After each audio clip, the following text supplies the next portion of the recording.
하나님이 저와 여러분을 사랑하십니다. 날마다 좋은 일이 있습니다. 저를 따라서 볼까요? 하나님과 함께하면 모든 것이 합력하여 선이 됩니다.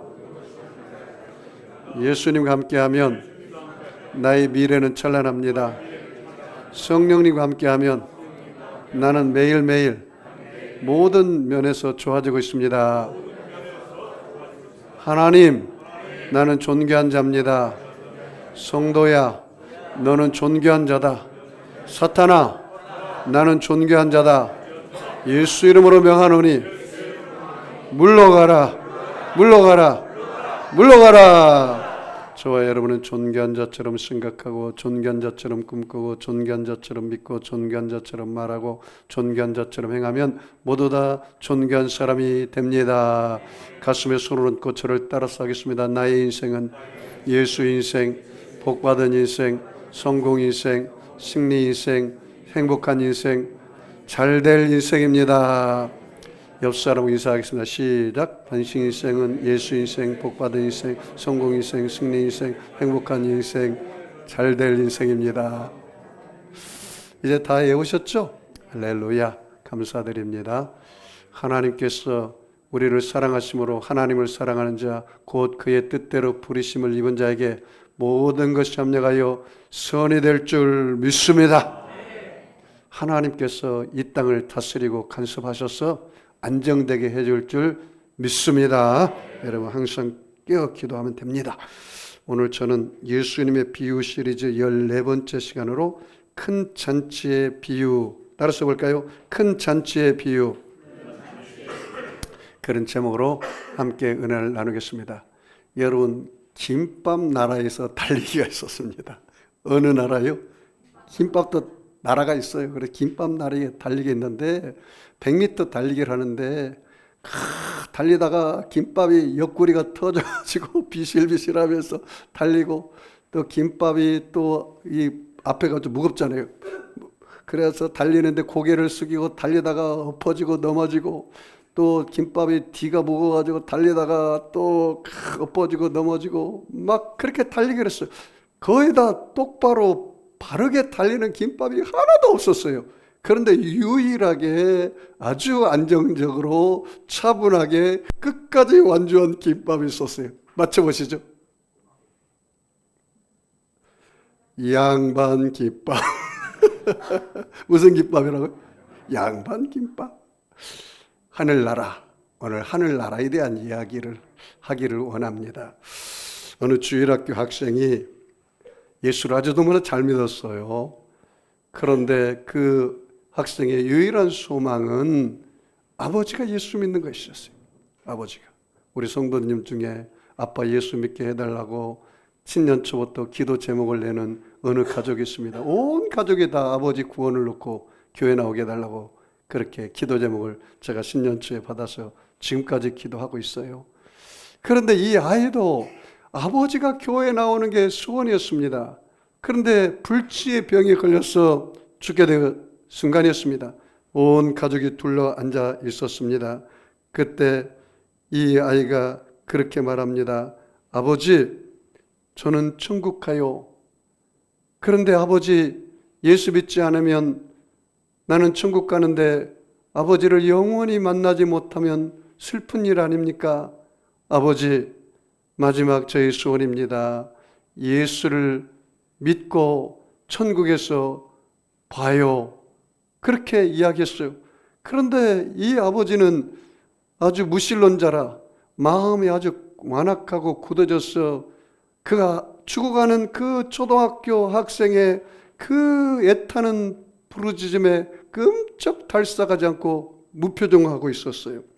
그때 이 어린아이가 그렇게 말했습니다. 아빠, 주님 앞에 가서 아빠가 왜 예수님을 안 믿는다고 말씀드릴까요? 아빠, 분명히 예수님께서 너 왜 아버지 전도하지 못하고 왔느냐?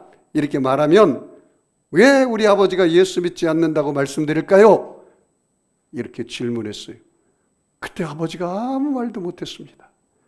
하나님께서 그 아들의 마지막 전도를 통해서 그 아버지가 예수님 발 앞에 무릎 꿇고 돌아왔다는 이야기를 들어봤습니다. 성경에 보면은요, 꼭 내 손에서 핏값을 쳤는데요, 내가 가장 가까이 있는 사람에게 복음을 전하지 않으면 그것을 핏값을 찾는다고 성경에 나와 있더라고요. 그 목사님 어떻게 합니까? 믿든 안 믿든 당신이 준 사명은 꼭 해라, 그 말이에요. 따라서 볼까요? 주 예수를 믿으세요. 그리하면 너와 내 집이 구원받습니다. 믿으시죠? 너와 내 집이 구원받습니다. 꼭 전하시는 저와 여러분이 되기를 주의 이름으로 축복합니다. 여전히 내가 교회에 왔는데도 아직도 예수님이 나의 주인이요, 예수님이 나의 하나님으로 모시지 못한 사람은 아직도 왜 모시지 못하는 겁니까? 예수님보다, 하나님보다 뭐가 더 그리 중요한 것이 있습니까? 저와 여러분, 예수보다 더 귀한 것이 없는 줄 믿습니다. 자, 오늘 누가복음 14장 15절 우리 다 같이 읽어볼까요? 함께 먹는 사람 중에 하나가 이 말을 듣고 이르되 무릇 하나님 나라에서 떡을 먹는 자는 복되다 하니. 자, 이 말씀 보기 전에 여러분 14장 1절 말씀을 다시 봐요. 14장 성경에 있는 분 같이 읽을까요? 안식일에 예수께서 한 바리새인의 지도자의 집에 떡 잡수시러 들어가시니 그들이 엿보고 있더라. 이 14장은 다 연결되는 겁니다. 예수님께서 누구의 집에 들어갔대요? 바리새인의 집에 들어가서 그 바리새인의 지도자라 아마 잔치를 베푸는 것 같습니다. 그래서 예수님께서 거기서 떡을 잡수시고 여러 가지 교훈의 이야기를 했는데 그 결정적인 교훈의 이야기가 그겁니다. 12절 말씀 보면은 그런 말씀이 있어요. 또 자기를 청한 자에게 이르되 내가 점심이나 저녁이나 베풀거든 벗이나 형제나 친척이나 부한 이웃을 청하지 말라. 두렵건대 그 사람들이 너를 도로 청하여 내게 갚음이 될까 하노라. 그러니까 부유한 자나 건강한 자나 그리고 갚을 수 있는 사람은 청하지 말고 갚지 못할 만한 사람에게 청해라. 왜냐하면 그렇게 갚을 수 있는 사람에게 청하면 나중에 내가 한턱 쏠게요 하면 다 갚아줘 버리고 말아요. 하늘나라는 상급이 없어요. 그럼 어떻게 하라는 거냐? 자, 13절 말씀 봐요. 잔치를 베풀거든 차라리 어떤 사람에게요? 가난한 자들과 몸 불편한 자들과 저는 자들과 맹인들을 청하라. 그리하면 그들이 갚을 것이 없으므로 내게 뭐가요? 복이 된다. 내게 복이 되리니 이는 의인들의 부활시에 내게 뭐요? 갚음을 받겠음이라 하시더라. 이 무슨 말인지 이해가시죠? 아, 정말 도와줄 사람은, 내가 대접할 사람은 진짜 누구를 대접하라고요?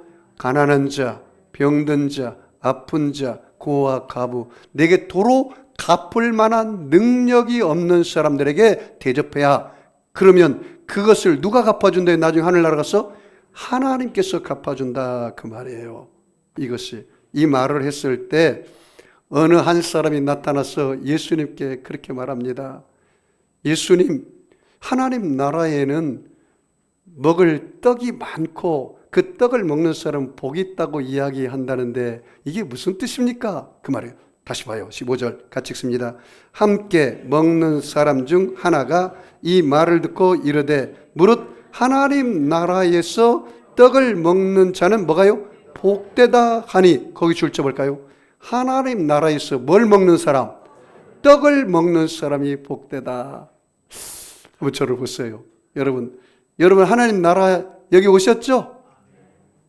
안 오셨어요? 이게 하나님 나라입니다. 공동체입니다. 자, 한 걸음 더 나가 16절 보고 내가 설명하겠습니다. 16절 하실까요? 이르시되 어떤 사람이 큰 자치를 베풀고 많은 사람을 청하였더니 어떤 사람이 누굴까요? 하나님이죠. 왕이죠. 대접할 만한 능력 있는 사람이죠. 여기서 하나님을 상징합니다. 하나님이 무슨 잔치를 베풀었어요? 큰 잔치를 베풀었어요. 어떤 사람이 큰 잔치를 베풀었어요. 그리고 많은 사람을 청했어요. 자, 오늘 저와 여러분이 이 천국 잔치에 오신 것을 축복합니다. 우리는 만날 예배 드릴 때마다 하나님 나라에 와서 뭘 먹어요? 떡을 먹어요. 떡을 먹으면 떡을 먹는 사람이 뭐 한대요? 복이 있다고 그랬어요. 그럼 이 떡이 뭘까요? 어떻게 알았었어요? 이야, 우리 성도 세계교회 실력이 대단합니다. 뭘 먹어요? 말씀의 떡을 먹죠. 말씀의 떡을. 마태복음 4장 4절 말씀에 예수님께서 가라사대 사람이 떡을만 살 것이 아니요 하나님 입에서 나오는 모든 말씀으로 살 것이니라. 뭘 먹으러 왔어요 여러분 오늘 교회? 따라서 볼까? 말씀의 떡. 배불리 잡수시기 바랍니다. 어떻게 잡술까요? 목사님 말씀할 때 주 말씀이 나에게 주시는 하나님 말씀이다. 아멘, 아멘 하면 먹는 거예요. 따라서 볼까? 시작. 아멘, 아멘, 아멘. 자, 이것도 좀 배워야 돼. 같이 켜면 이렇게 세 번 해볼까? 시작. 아멘, 아멘, 아멘. 여러분, 제가 설교할 때 너무 그렇게 세게 세 번 하면 내가 설교가 헷갈리니까 속으로라도 아멘, 또 입으로라도 약게 하러 아멘. 이렇게 먹는 거예요. 말씀이 뭐라고요? 떡이다. 이 떡을 먹는 사람은 뭐한 사람이라고요? 복을 받은 사람이다. 자, 봐요. 그러면 오늘 하나님께서 잔치를 베푸는데 어떻게 큰 천국 잔치를 오늘 배설해 놨어요. 하나님은 누구를 찾는다고 합니까? 예배하는 사람을 찾아요. 오늘 예배 드리러 오셨죠? 제 얼굴 보러 왔어요? 아니죠. 누구 보러 오셨어요? 하나님 만나러 오신 거죠? 하나님 큰 잔치에 오신 거죠? 자, 그러면 여러분 보십시오. 하나님 나라에는 큰 잔치가 있는데 7가지 잔치를 항상 베풀어요. 몇 가지 잔치요? 7가지 잔치. 잘 들었어요. 저와 여러분이 오늘 주님 앞에 온 사람들은 모두 다 구원의 잔치에 참석한 분들입니다. 주 예수를 믿어라. 그리하면 너와 내 집이 구원을 얻으리라. 무슨 잔치요? 구원의 잔치에 참석했습니다. 그러므로 누구든지 주의 이름을 부르는 자는 구원을 얻으리라. 할렐루야. 저와 여러분은 모두 다 구원의 잔치에 참석하신 걸 믿으시면 아멘 하겠습니다. 그러므로 여러분 오늘 구원의 잔치에 참석해서 예수님의 십자가 그 보혈의 은혜로 모든 죄 허물이 떠나가고 믿음으로 용서받은 의인이 되고 구원받은 것을 축하드립니다. 영접하는 자 그 이름을 믿는 자들에게 하나님의 자녀가 되는 권세를 주셨다 그렇게 말했습니다. 여러분 하나님은 우리를 위해서 큰 잔치, 풍성한 잔치를 예비해 놓고 있어요. 하나님은 저와 여러분을 향하신 놀라운 풍성한 잔치를 예비해 놓고 있어요. 그런데 왜 세상 사람들이 이 하나님의 풍성한 잔치에 들어가지 못할까요? 무슨 문제입니까? 죄의 문제가 해결되지 않으면 하나님의 그 풍성한 잔치에 들어가지 못합니다. 모든 사람이 죄를 범하였으면 하나님의 영광에 이르지 못한다고 했어요. 죄의 삭은 사망이라고 했어요. 사망 후에는 반드시 심판이 있습니다. 하나님은 저와 여러분을 너무나 사랑하시고 여러분을 위해서 풍성한 계획을 예비해 놓고 있습니다. 하나님이 세상을 이처럼 사랑하사 독생자를 주었으니 누구든지 저를 믿는 자는 멸망치 않고 영생을 얻게 하려 하심이니라. 도적이 온 것은 도둑질하고 죽이고 멸망시키려는 것뿐이거니와 내가 온 것은 양으로 생명을 얻게 하고 더 풍성히 얻게 하려 하심이니라. 다 손을 펴보세요. 하나님이 나를 향한 계획과 섭리는 풍성한 것입니다. 믿으시죠? 따라서 볼까요? 하나님은 나를 향해서 풍성한 계획을 가지고 계십니다. 한번 이렇게 손을 놓으세요. 시작. 풍성한 계획을 가지고 계십니다. 풍성한 큰 잔치에 오신 것을 축하드립니다. 그러면 저와 여러분의 죄의 문제가 어떻게 해결된다고요? 예수를 믿음으로 해결됩니다. 왜냐하면 예수님 우리 죄를 위해서 죽으셨습니다. 우리가 아직 죄인 되었을 때 그리스도께서 우리를 위하여 죽으심으로 하나님께서 우리에게 대한 자기의 사랑을 확증하셨느니라. 그리스도께서 우리 죄를 위하여 죽으실 뿐만 아니라 사흘 만에 다시 살아나서 게바에게 보이시고, 게바는 베드로입니다. 12 제자에게 500 형제에게 일시에 보이셨느니라. 그렇게 말씀하셨어요. 그러므로 저와 여러분은 예수를 믿음으로 구원받았습니다. 예수께서 가라사대 내가 곧 길이요 진리요 생명이니 나로 말미암지 않고는 하나님 아버지께로 올 자가 없느니라. 그렇게 말했습니다. 여러분 구원의 길은 예수밖에 없습니다. 천하 인간이 구원 받을 만한 다른 이름을 우리에게 주신 일이 없습니다. 예수께서 가라사대 내가 곧 길이요 진리요 생명이니 나로 말미암지 않고는 하나님 아버지께로 올 자가 없다라고 말했습니다. 여러분 예수님을 믿으시면 아멘 하겠습니다. 너희가 그 은혜로 인하여 믿음으로 말미암아 구원을 얻었나니 이것이 너희 것이 난 것이 아니요 하나님의 선물이라. 행위에서 난 것이 아니니 이는 누구든지 자랑치 못하게 하려 하심이니라. 여러분, 구원의 잔치는 우리의 노력으로 갈 수 있어요? 우리의 행위로 갈 수 있어요? 우리의 선행으로 갈 수 있어요? 어떻게 갈 수 있습니까? 오직 예수를 믿음으로 갑니다. 어떻게 한다고요? 오직 예수를 믿음으로 가요. 의인은 믿음으로 말미암아 살리라. 두 번째 잔치가 있어요. 두 번째 잔치는 기쁨의 잔치예요. 무슨 잔치라고요? 여러분, 잔치집에 가면은 여러분 포도주도 먹고 맛있는 것도 먹고 뭐가 넘쳐납니까? 기쁨이 넘쳐나요. 여러분, 잔치집에 가가지고 아주 얼굴이 찡그리고 있고 화내고 있으면 그 집 주인이 나가세요 합니다. 나가세요. 아니, 잔치집에 왔으면 즐거워하고 기뻐해야죠. 함께 기뻐해야죠. 시편 37편 4절에 따라서 볼까요? 여호와를 기뻐하라. 저가 내 마음의 소원을 이루어 주시리라. 자, 하늘을 바라보고 하나님을 바라보고 한 3초만 기뻐하겠습니다. 시작.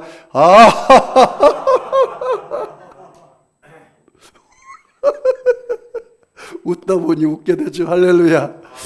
항상 기뻐하라. 쉬지 말고 기도하라. 범사에 감사하라. 이는 그리스도 예수 안에서 너희를 향하신 하나님의 뜻이니라. 할렐루야. 느헤미야서 8장 10절 말씀에 여호와를 기뻐하는 것이 너희의 힘이니라. 여러분이 힘이 빠지고 마음속에 절망과 낙심이 다가오고 우울증이 다가올 때마다 여호와를 바라보고 기뻐하시기 바랍니다. 믿음의 주 온전케 하신 여호와를 바라보라 했어요. 여호와를 앙망하는 자는 새 힘을 얻으리니 독수리 날개침같이 올라감 같을 것이요 다른 박질에도 피곤치 아니하고 걸어가도 곤비치 아니하리라. 할렐루야. 여러분, 항상 기뻐하시기 바랍니다. 항상 기뻐하고 항상 감사하고 항상 여러분이 긍정적으로 생각하며 남은 생애를 살아가기를 주의 이름으로 축원합니다. 하늘나라는 무슨 잔치가 베풀어졌다고요? 구원의 잔치, 그 다음에 기쁨의 잔치, 세 번째는 하늘나라는 치유의 잔치가 벌어지고 있어요. 무슨 잔치가 벌어지고 있다고요? 치유의 잔치. 오늘 여러분 마음의 병, 육체의 병이 있습니까? 오늘 여러분 이 교회 천국 잔치에 온 것을 축하드립니다. 따라서 볼까요? 예수님께서 채찍에 맞음으로 너희가 나았느니라. 그 말씀의 떡을 먹으시기 바랍니다. 그 말씀의 떡을 먹고 어디에 참석해요? 복 받는 길에 참석해요. 무슨 복이요? 치유의 복을 받는 잔치에 참석하시기 바랍니다. 떡을 먹어야 돼요. 그 말씀의 떡을 먹어야 돼요. 이사야서 53장 5절 6절 말씀에 예수님 오기 전에 이사야 선지자가 이렇게 예언했습니다. 예수님이 찔림 우리 허물 인하며 예수님이 상함 우리 죄악을 인함이라. 예수님이 징계를 받음으로 우리가 평안을 누리고 예수님이 채찍에 맞음으로 우리가 나음을 입었도다. 우리는 나의 양 같아서 그렇다 하여 각기 제 길로 갔지만 하나님께서는 우리 무리의 죄악을 예수님께 담당시키셨도다. 친히 나무에 달려 그 몸으로 우리의 죄를 담당하셨으니 이는 우리로 죄에 대하여 죽고 의에 대하여 살게 하심이라. 저가 채찍에 맞음으로 너희가 나음을 얻었나니 너희가 전에는 양과 같이 길을 열었더니 이제는 너희 영혼의 목자와 감독 되신 예수님께 돌아왔느니라. 따라서 볼까? 예수님이 채찍에 맞음으로 나의 영혼육이 치료받았습니다. 여러분, 하나님 말씀을 먹고 하나님이 주신 치유의 잔치에 참석하시기 바랍니다. 나는 여호와 라파 치유의 하나님이라 했어요. 여러분 마음에 육체에 쓴물이 있습니까? 오늘 십자가 나무를 여러분의 마음에 던지시기 바랍니다. 치유로 변화될 줄 믿습니다. 네 번째는 축복의 잔치가 베풀어졌어요. 무슨 잔치요? 목사님, 내 인생은 저주받은 인생이라 하는 것마다 안 됩니다. 그건 잘못 생각인 것입니다. 목사님, 나는 내 가문에 저주가 흘러가는데 알코올에 저주가 흘러갔어요. 우리 아버지는 알코올 중독자로 하다가 죽었고 나도 알코올로 어쩔 수 없이 죽을 수밖에 없나 봐요. 목사님, 우리 아버지 어머니가 암에 걸려가지고 50대도 못 넘겼습니다. 우리 가문에 대대로 그 암 DNA가 흘러서 나도 암으로 죽을 것 같습니다. 목사님, 우리 가정에는 도박의 영이 있어가지고 우리 아버지가 도박을 중독에 걸려서 끊지 못했는데 나도 도박에 걸려가지고 어떻게 할 수가 없습니다. 목사님, 우리 집에는 바람피는 영이 있어서 쾌락의 영이 있어서 아주 우리 집안의 가문에는 이혼이 대대로 있습니다. 나도 어쩔 수 없이 이혼하고 남은 생애를 살아갈 것 같습니다. 이런 생각을 예수 십자가에서 끊으시기 바랍니다. 갈라디아서 3장 13절입니다. 그리스도께서 우리를 위하여 저주를 받은 바 됐사 율법의 저주에서 우리를 속량하셨으니 기록된 바 나무에 달린 자마다 저주 아래 있는 자라 있음이라. 이는 그리스도 예수 안에서 아브라함의 복이 이방인에게 미치게 하고 또 우리로 하여금 믿음으로 말미암아 성령의 약속을 받게 하려 하심이니라. 예수를 믿으면 가문에 흐르는 저주가 끊어집니다. 질병의 저주도 끊어집니다. 알코올의 저주도 끊어집니다. 도박의 저주도 끊어집니다. 음란의 저주도 끊어집니다. 가난의 저주도 끊어집니다. 여러분, 정말로 나는 예수님 안에서 하늘나라에 참석했는데 하나님의 복을 받는 나라에 참석했다는 사실을 기억해야 돼요. 로마서 14장 21절 말씀에 하나님의 나라는 먹고 마시는 것이 아니라 오직 성령 안에서 의와 희락과 평강이니라. 어디 안에서요? 성령 안에서 의와 희락과 평강이 하나님 나라예요. 천국은 여기 있다 저기 있다 할 것이 아니라 하나님의 나라는 어디 있어요? 너희 안에 있다. 따라서 하나님의 나라는 내 안에 있습니다. 오늘 여러분의 마음이 불편하고 괴롭고 힘들고 그러면 여러분 하나님 나라가 임한 것이 아니에요. 하나님의 나라는 먹고 말하시는 것이 아니라 오직 성령 안에서 의와 희락과 평강이, 의, 라이처니스. 나는 내 인생에 예수님이 나의 의가 돼요. 예수님이 내 인생의 주인이 돼요. 이 사람이 의인입니다. 나는 용서받은 의인입니다. 할렐루야. 아멘 하시면 좋을 것 같아요. 나는 용서받은 의인입니다. 그 라이처니스, 그것이 의인이 되어서 내가 인생을 살아가는 거예요. 조이, 언제나 기쁨이 넘쳐나요. 하나님 나라. 피스, 평화가 내 안에 넘쳐나요. 그런 사람은 하나님 나라가 임한 거예요. 그러므로 저와 여러분은 인생이 저주받은 인생이 아니고 하나님의 복을 받은 인생이요, 축복 잔치에 참석한 사람들입니다. 어깨를 펴고 살기를 바랍니다. 따라서 나는 복받은 인생이다. 나는 잘될 인생이다. 여러분, 뇌세포가 98%가 언어의 지배를 받는데 아침에 일어나자마자 나는 저주받은 인생이야. 오늘도 아무 일들이 안 일어날 거야. 좋은 일 없을 거야. 그렇게 살면 안 돼요. 여러분은 이미 축복의 나라 잔치에 참석한 사람입니다. 여러분, 예수님의 죽음을 헛되이 하고 살면 안 돼요. 여러분, 예수님 우리 저주를 짊어지고 십자가에 죽었는데 왜 우리가 대신 저주를 또 짊어집니까? 예수님은 부유한 자로서 가난하게 되시면 예수님의 가난함으로 인하여 너희로 부유케 하려 하심이니라. 여러분, 고백하는 대로 됩니다. 온갖 구하는 것과 생각하는 것이 하나님이 넘치게 채워주십니다. 우리는 축복의 나라에 살고 있어요. 그러면 하나님 앞에 무엇이든지 원하는 대로 다 구하시기 바랍니다. 우리 다섯 번째는 우리는 응답의 나라에 있습니다. 어디에 나라에 있다고요? 응답의 나라. 목사님, 내가 지금까지 문제투성이라 아무리 기도해도 이 문제가 해결되지 않습니다. 여러분, 문제에 매몰되면 안 돼요. 문제보다 크신 예수님을 바라보시기 바랍니다. 환경에 매몰되면 안 돼요. 여러분, 언제나 이 세상을 살아갈 때 다윗의 고백을 하세요. 다윗이 뭐라 했습니까? 골리앗에게 너는 칼과 단창으로 나아오거니와 나는 만군의 여호와의 이름으로 나아간다. 여러분이 항상 계산을 해야 할 것이 있는데 내 눈에 보이지 않는 하나님이 내 등 뒤에서 밀어준다는 사실이에요.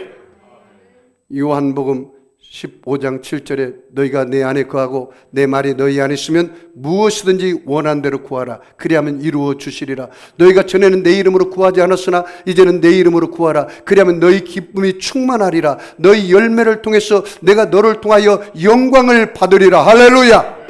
나는 그런 사람이에요. 나는 응답받은 나라에 거하고 있어요. 나는 문제투성이의 나라에 있지 않습니다. 여러분, 욥기에 보면 우리 인생은 네 가지 문제 다 있어요.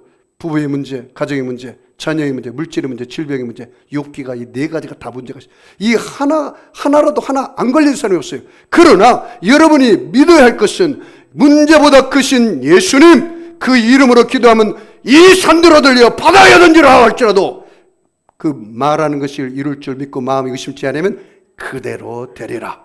믿고 구한 것은 받은 줄로 믿어라. 따라서 볼까요?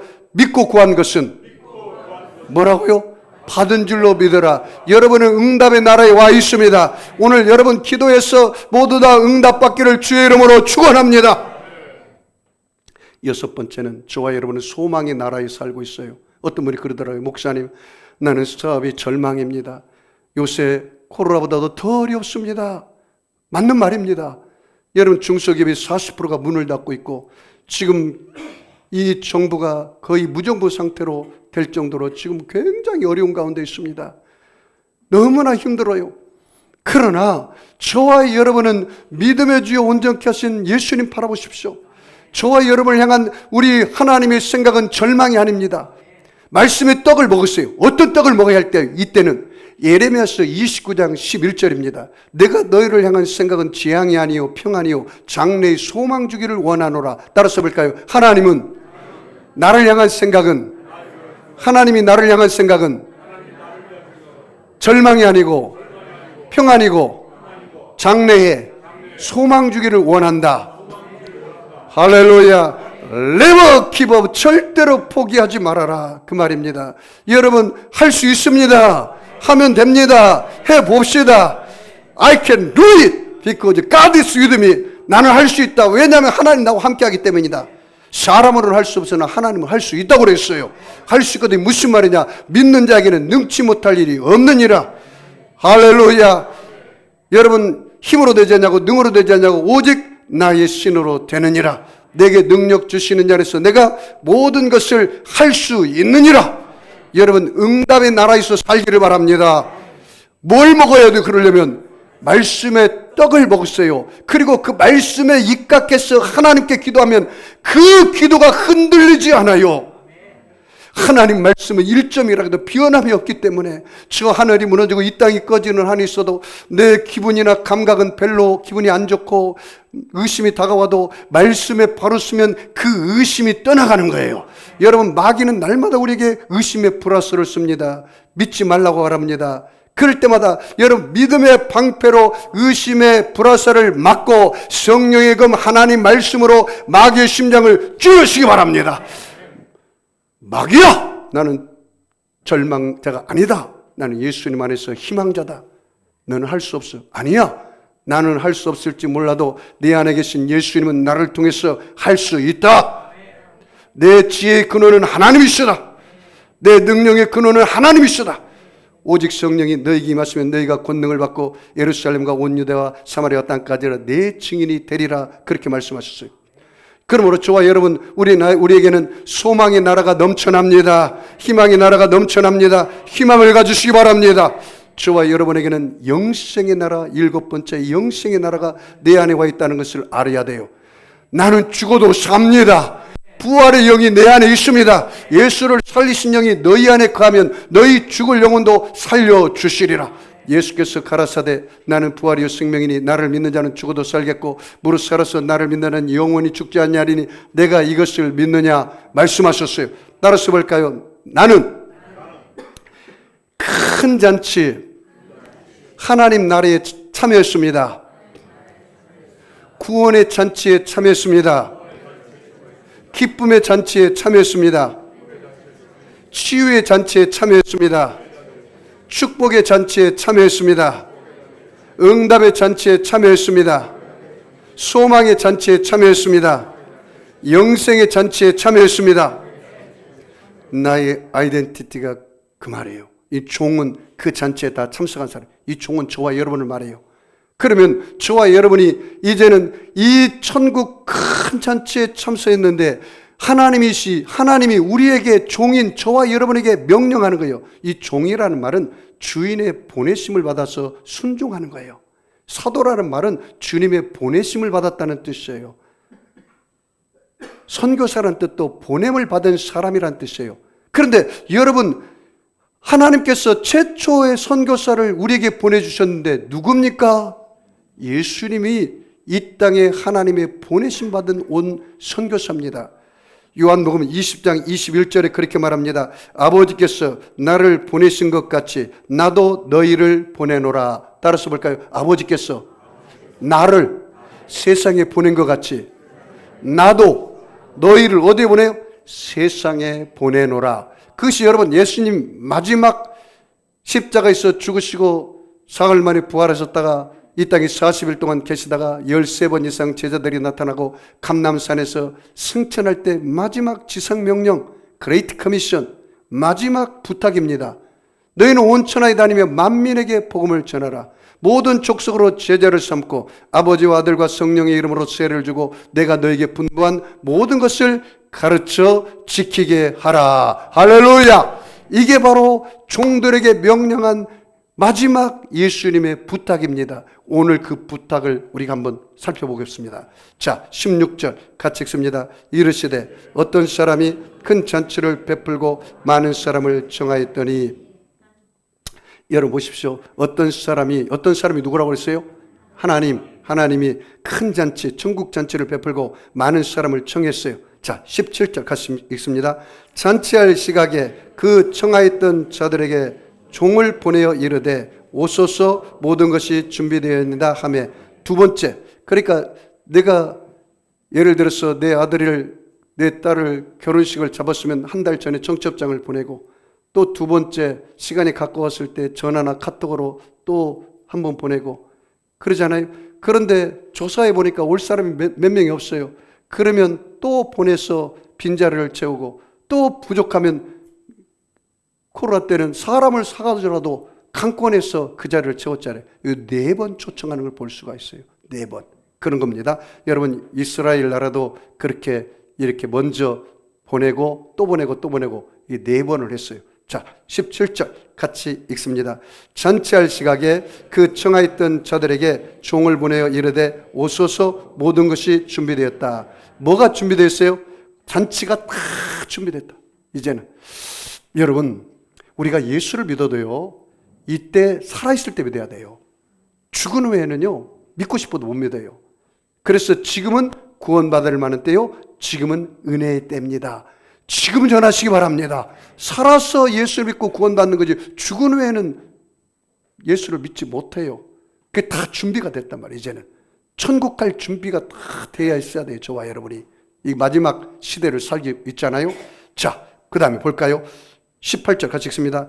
다 일치하여 사행하여 한 사람은 이르되 나는 밭을 썼음에 아무래도 나가 보아야 하겠으니 청컨대 나를 양해하도록 하라 하고, 첫 번째 거절했습니다.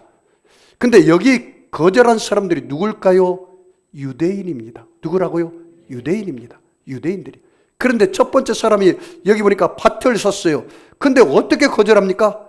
밭을 샀으니 나가 보아야겠다. 앞뒤가 안 맞는 말입니다. 여러분, 집을 사기 전에, 전세를 얻기 전에 집 가서 보아요, 안 보아요? 안 보고 삽니까? 집을 다 살펴보고 어디가 흠이 있는지 없는지 물어보고 그리고 하잖아요. 근데 이 밭을 사도 밭을 가서 먼저 가서 보고 살 거 아닙니까? 이게 핑계예요. 변명이에요. 여보, 예수 믿고 구원받고 하나님의 자녀가 되고 행복하게 살았어요. 그러면 내가 지금 땅을 샀으니까 그 땅을 가서 좀 가서 보아야 돼. 아니, 땅을 미리 가서 다 보고 산 거 아니에요? 아니, 안 보고 샀어. 그 말이에요. 자, 그 다음에 19절 같이 읽습니다. 또 한 사람은 이르되 나는 소 5겨리를 샀음에 시험하러 가니 청하건대 나를 양해하도록 하라 하고, 여러분, 소 살 때 병 들었는지 안 들었는지, 올바로 걸어가는지 못 걸어가는지 시험해보고 사요, 안 사요? 시험해보고 사잖아요. 근데 여기 소 샀는데 이제 시험하러 가겠다는 거예요. 이거 말이 안 맞는 말이잖아요. 이 변명에 불과하다. 변명에. 내가 오늘 거래처 만나러 가기 때문에 내가 교회 못 가요. 오늘 내가 자동차를 큰 거 하나 샀는데 그 자동차 잘 되는지 안 되는지 시범해봐야 돼요. 미리 다 시범해보고 살죠. 시운전해보고 어디 이상했네 없는지. 예? 물론 믿고 살기도 하지만 그렇죠. 근데 말이 안 돼요. 변명에 불과해요. 자, 그 다음에 20절 같이 읽습니다. 또 한 사람은 이르되 나는 장가 들었으니 그러므로 가지 못하겠노라 하는지라. 이 말은 조금 일리가 있어요. 내 장가를 들어가지고 내 아내를 기쁘게 해드려 하니까 나를 좀 봐주세요. 내가 성경을 찾아봤더니요, 신명기 24장 5절에 이런 말씀이 있어요. 신명기 24장 5절 그냥 듣기만 한번 했어요. 이 사람이 새로이 아내를 맞이하였으면 그를 군대로 보내지 말 것이요 아무 직무도 그에게 맡기지 말 것이며 그는 1년 동안 한가하게 집에 있으면서 그가 맞이한 아내를 즐겁게 할지어다. 우리나라도 이 제도를 바꾼다면 청년들이 다 장가갈 거예요. 1년 동안 너가 받던 월급을 다 줄 테니까 아내를 즐겁게 하고 아이들 푹푹푹푹 많이 낳아라. 우리나라 인구 문제가 다 해결될 것 같아요. 네? 이 성경적인 이 원리를 국가에다 적용하면 어떨까요? 우리 지금 인구 절벽이잖아요. 인구 절벽. 그래서 결혼한 사람에 한해서 1년 동안 휴가. 1년 동안 휴가. 어느 정도 일리가 있는 말이에요, 이 말은. 자, 그 다음에 넘어가 볼까요? 21절 같이 읽습니다. 시작. 종들이 돌아와 주인에게 그대로 고하니 이에 집주인이 노하여 그 종에게 이르되 빨리 시내의 거리와 골목으로 나가서 가난한 자들과 몸 불편한 자들과 맹인들과 저는 자들을 데려오라 하니. 세 번째 초청입니다. 주인에게 말했더니 주인이 뭐랬어요? 노했다고 했어요. 노했다고. 그러면서 어떻게 합니까? 동네 시내로 가라. 빨리 시내 거리와 골목으로 가서 가난한 자. 어떤 자를 세 번째 초청했어요? 두 번째 초청했어요? 첫 번째 초청한 자를 다 거절하니까, 유대인들이 거절하니까 이 사람들은 어떤 사람들이에요? 이방인이에요. 이방인 중에 봐요. 가난한 자, 그 다음에 몸 불편한 자, 그 다음에 맹인, 그 다음에 저는 자들을 데려오라 하니라. 여러분 다 소외된 사람들이에요. 소외단. 보지 못하고 듣지 못하고 말하지 못하고 제대로 걷지 못하고 고아와 가부 다 힘들고 어렵게 사는 사람들이에요. 어렵게 사는 사람들. 성경에 보니까 여러분 예수님께서 이 땅에 오신 것은 의인을 부르러 온 것이 아니라 죄인을 부르러 왔고 건강한 자에게는 의원이 쓸데없다 그렇게 말을 했잖아요. 여러분 오늘 주님 앞에 오셔서 주님의 긍휼과 불쌍히 여김을 받으시고 하나님 은혜를 받기를 주의 이름으로 축복합니다. 그래서 여러분 보십시오. 자, 그 다음에 넘어갑시다. 22절 같이 읽습니다. 시작. 종이 이르되 주인이여 명하신 대로 하였으되 아직도 차례가 있나이다. 뭐가 있다고요? 아직도 차례가 있다. 여러분 요한복음 14장에 보면요, 저와 여러분의 자리를 만든다고 합니다. 거할 곳이 있다고 합니다. 이걸 원어에 보니까 맨션이라고 그래요. 너희는 마음에 두려워하지 말아라. 하나님을 믿으니 또 나를 믿어라. 그렇지 않으면 내가 너희에게 일렀으리라. 내가 너희를 위하여 처소를 예배하러 가느니 처소를 예배하면 다시 와서 너희를 내게로 영접하여 나 있는 곳에 너희도 영원히 있게 하리라. 그 처소가 뭐라고요? 맨션. 근데 그 자리를 만들어 놨는데 그 사람을 기다리고 있어요. 그 사람을 아직도 그 자리를 채우라는 거예요. 자, 그 다음에 우리 23절 가장 중요합니다. 같이 읽습니다. 주인이 종에게 이르되 길과 산울타리로 가서 나가서 사람을 강권하여 데려다가 내 집을 채우라. 24절까지 읽습니다. 내가 너에게 말하노니 전에 청하였던 그 사람들은 하나도 내 잔치를 맛보지 못하리라 하였다 하시니라. 저는 내가 이 설교를 준비하면서 하나님의 마음을 알게 되었어요. 하나님의 마음을 알게 됐어요. 하나님께서 큰 하늘나라 잔치를 예비해 놨는데 종인 저와 여러분을 보내서 세상에 나가서 믿지 않는 사람들을 초청했는데 한 번 초청하고 두 번 초청하고 세 번 초청해도 안 왔어요. 마지막 네 번째는 뭐라 했습니까? 사람을 강권하여 데려다가 내 집을 채우라. 이것이 하나님이 우리를 향한 소원이구나. 저와 여러분을 향한 하나님의 소원이 뭐라고요? 강권하여, 사람을 강권하여 내 집을 채우라. 이 강권이라는 말은 강제적으로 윽박질러서 데리고 오라는 뜻이 아닙니다. 다른 사람들의 피해를 입히며 무리하게 복음을 전하는 것이 아니에요. 전철에서 사람들이 책을 보고 있고 신문을 보고 있고, 그리고 어떤 사람은 피곤해서 졸고 있는데 갑자기 예수 천당 불신족, 예수를 안 믿으면 지옥 갑니다. 이건 굉장히 무례한 것입니다. 그렇게 해서는 안 됩니다. 이 강권이라는 원어를 보니까 정성을 다하여 상대방에게 호소하는 것입니다. 정성을 다하여 상대방에게 호소하고 설득하고 이해를 하게 만들어서 복음에 대해서 설명해 주는 것입니다. 이것이 바로 강권입니다. 가장 강권은 내가 예수 그리스도의 복음의 삶을 사는 거예요. 내가 예수님처럼 살아서 선한 영향력을 끼치는 거예요. 이것이 바로 강권이에요. 그러므로 여러분, 사람들을 강권하여 내 아버지 집을 채우는 역사가 있기를 주의 이름으로 축원합니다. 여러분, 오늘 이 설교를 듣고 곰곰이 하나님께 기도하면서 묵상해 보세요. 하나님, 내가 이 복음을 강권하여서 예수 믿게 교회로 모시고 올 사람이 누굴까요? 한번 해보세요. 하나님께서 여러분이 천국 가면 어쩌다가 그 사람이 예수를 안 믿는다고 하디 너 그 복음을 진짜 증거하고 왔니? 이렇게 물어볼 수가 있어요. 그 핏값을 나에게 찾으면 안 될 거 아니에요. 어쩌든 저와 여러분은 복음을 전해야죠. 그리고 이 빈자리를 하나님 내가 채우겠습니다. 사람을 강권하여 데려다가 내 집을 채워라. 그것이 오늘 하나님 아버지 마음이에요. 이 빈자리가 있는 게 아버지 마음에 아프다는 거예요. 그러니까 종들을 내보내서 계속해서 이 빈자리를 채워라, 그렇게 말씀하신 거예요. 우리 성도 세계롭게 이 빈자리가 좀 있습니다. 오늘 여러분이 오늘 이 설교를 듣고 하나님께 한번 결단하게 기도해 보죠. 하나님, 내가 성도 세계롭게 빈자리를 내가 채우겠습니다. 이런 사람이 나오기를 주의 이름으로 축원합니다. 아니, 누가 채우겠지, 뭐 나는 예배 찬송하는 것도 큰일 하는 거야. 물론 여러분 그것도 큰일이지만 하나님께서 내게 그렇게 음성을 들려주는 사람이 한 사람 이상 나오기를 축복합니다. 여러분, 진돗개 왕 박병선 집사님 이야기 들어보셨죠?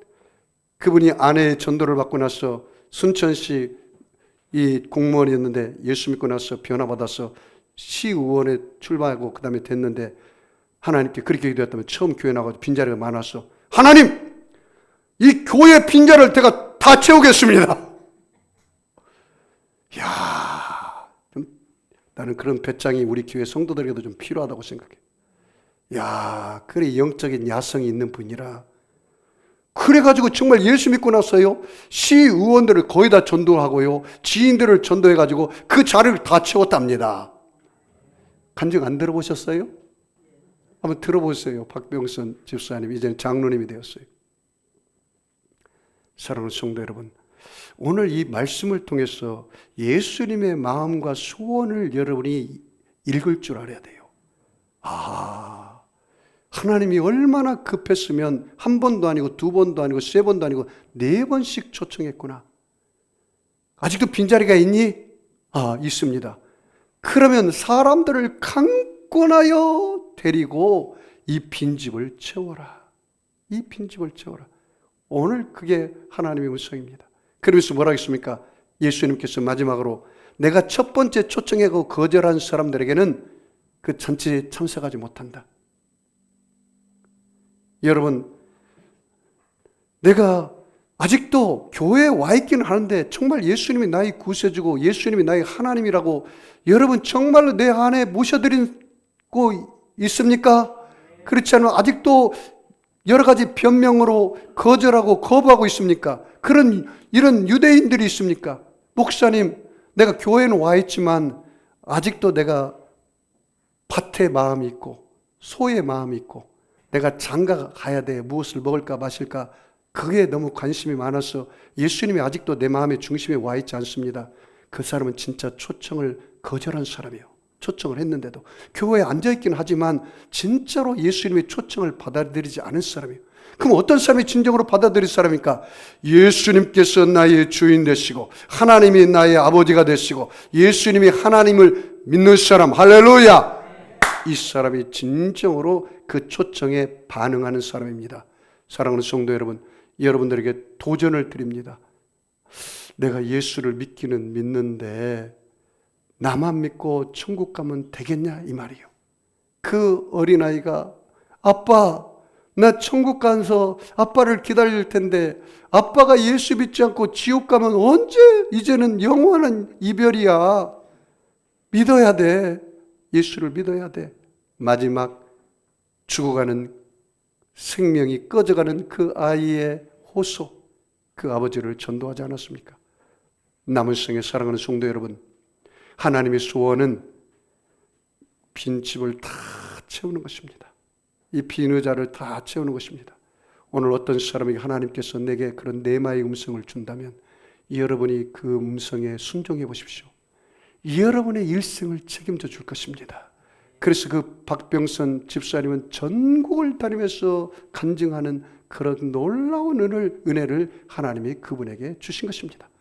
저와 여러분도 오늘 하나님, 나는 전국을 다니면서 복음을 전하지 못할지라도 내 일가 친척 부모 형제는 내가 올해 가기 전에 꼭 초청해서 이 하나님 천국 잔치에 참여하도록 하겠습니다. 이렇게 결단하는 저와 여러분 되기를 주의 이름으로 축원합니다. 여러분, 아픈 사람은 아픈 자리에 손 얹으시고 마음의 소원 있는 사람은 가슴에 손 얹으시기 바랍니다. 전능하신 아버지 하나님, 예수님의 피 묻은 손으로 저들의 머리끝에서 발끝까지 안수하여 주시옵소서. 믿는 자들은 이러한 표적에 따르니 곧 저희가 내 이름으로 귀신을 쫓아내며 새 방언을 말하며 뱀을 집으며 무슨 독을 마실지라도 해를 받지 아니하고 병든 사람의 손을 얹은 적 낫는다기싸우니 오늘 저들의 마음 안에 하나님의 나라가 임하여 주시옵소서. 치유의 나라가 임하여 주시옵소서. 응답의 나라가 임하여 주시옵소서. 축복의 나라가 임하여 주시옵소서. 구원의 나라가 임하여 주시옵소서. 기쁨의 나라가 임하여 주시옵소서. 영생의 나라가 임하여 주옵소서. 소망의 나라가 임하여 주옵소서. 하나님 아버지, 오늘 가정의 문제, 부부의 문제, 자녀의 문제, 물질의 문제, 질병의 문제 가지고 왔습니다. 오늘 예수님보다 크신, 문제보다 크신 예수님을 바라볼 때 그 모든 문제가 눈 녹듯이 녹아지게 하여 주시고 실타리 풀려듯 풀려지게 하여 주옵소서. 우리 살아가는 자녀들 앞길이 예수 이름으로 열려지게 하여 주시옵소서. 결혼의 문이 열려질지어다. 취업의 문이 열려질지어다. 진학의 문이 열려질지어다. 진로가 열려질지어다. 하나님 아버지, 우리 사랑하는 성도들 모든 문제가 예수님 안에서 해결되어서 하나님이 주시는 기쁨으로, 기쁨의 나라로 남은 생애를 살아가게 하여 주옵소서. 축복하며 감사하며 예수님의 이름으로 기도하옵나이다. 아멘. 우리 주님 셈 부르고 말씀을 생각하며 통성으로 기도하겠습니다. 주여, 주여, 주여. 할렐루야.